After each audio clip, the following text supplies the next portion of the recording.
Thank you, Mr President. I rise once again in this place to talk about payroll tax. And this motion calls on the Malinowskis government to provide meaningful payroll tax relief to South Australian businesses.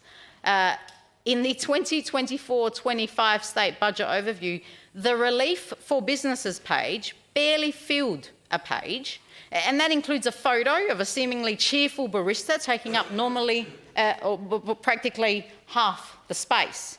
The only mention of payroll tax was the previously announced bulk bill exemption for general practitioners, which is hardly a comprehensive plan for supporting our businesses, and frankly, one that has divided general practitioners themselves. It is increasingly evident that the government does not prioritise business. So let's look at where their focuses have shone through. We saw lots about golf and car races and all things sport. We saw things about preschool for kids, fantastic. We saw things about building bigger prisons, fantastic. Didn't see so much about rehabilitation services for the people who are going to prison, not so fantastic. Creating jobs, nothing. Supporting business, nothing. Stimulating regional investment, nothing. Reducing pressure on emergency departments, nothing. This government has failed to recognise the struggles many businesses face, or perhaps they're simply unwilling to relinquish some of the almost $5 million a day. That's what we're talking about here, $5 million a day they collect in payroll taxes. The penalty businesses pay just for employing people, regardless of whether they're making a profit, regardless of whether they're breaking even, regardless if they're operating at a loss. The one thing they'll be guaranteed about is that they'll pay their payroll tax bill. Businesses with payrolls exceeding $1.5 million are burdened with what the Premier has so aptly termed a tax on jobs. The South Australian Business Chamber has described the latest budget as safe and criticised it for not addressing the needs of South Australian businesses, many of which are subject to payroll tax. The South Australian Business Chamber has suggested raising the 1.5 million threshold to 2.1 million and implementing a payroll tax scale.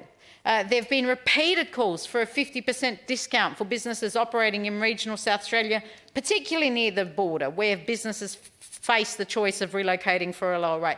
And I will say, I was really genuinely hopeful that was one of the measures that this government would actually seriously contemplate this time round, given the success that it's had in Victoria and the precedent that's been set there. But again, nothing from this government. The government has chosen to overlook the various tools at its disposal to stimulate business growth, investment and employment in regions and sectors that need it the most. The allied health sector is a prime example, given the ongoing issues of ambulance ramping. And we've heard in the press from former SA President of the AMA, Dr Chris Moy, who suggested as a result of the payroll tax issues, we might need to build bigger, longer ramps. That's the impact that this is having on our health crisis. The opposition introduced a 50% exemption for apprentice and trainee wages while in government, a scheme the Malinowskis government has not extended. And I'm confident that my colleagues opposite will speak to the success of this initiative, and I commend them for doing that at that time and the measures that they did implement in their time in business. The South Australian Business Chamber has also proposed targeted discounts to boost employment for the long-term unemployed and individuals' existing corrections, as well as a relaxation of small business grouping rules in the first year of operations. Each proposal holds merit, but has been met with deafening silence from this payroll tax-dependent government. They have become addicted to the $5 million a day they are getting for absolutely nothing. It's money for jam, Mr President, for the government. That's what it is. It has become an absolute cash cow.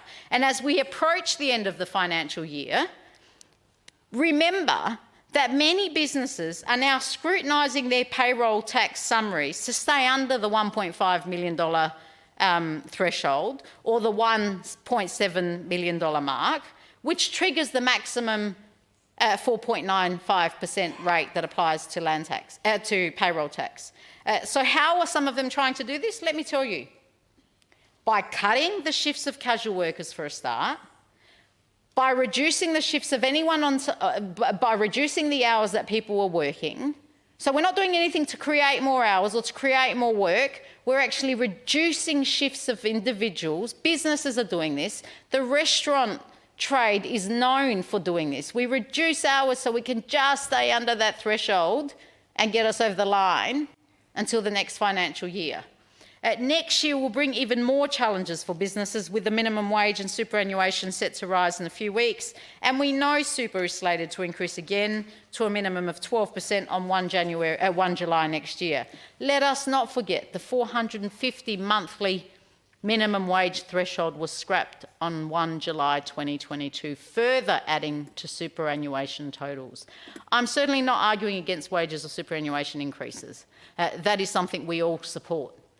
But we can't have a government that is not combating the creep effect that those issues are having, and instead seeing businesses shut their doors. And mark my words, we have seen every so often in the newspaper, there's headline after headline after headline, hospitality venues closing their doors. There is no doubt that payroll tax has contributed to a lot of those closures. There is no doubt, zero, absolutely none, that payroll tax, when it comes to general practitioners, is going to have a crippling impact on our already crippled health system, on our health crisis. There is no doubt that the groupings that the government is insisting on for everybody other than those who have got a concession, and bearing in mind that many of them are not happy either, there is no doubt that that is going to have a further compounding impact on businesses in this state, and particularly on that allied health sector when it comes to groupings.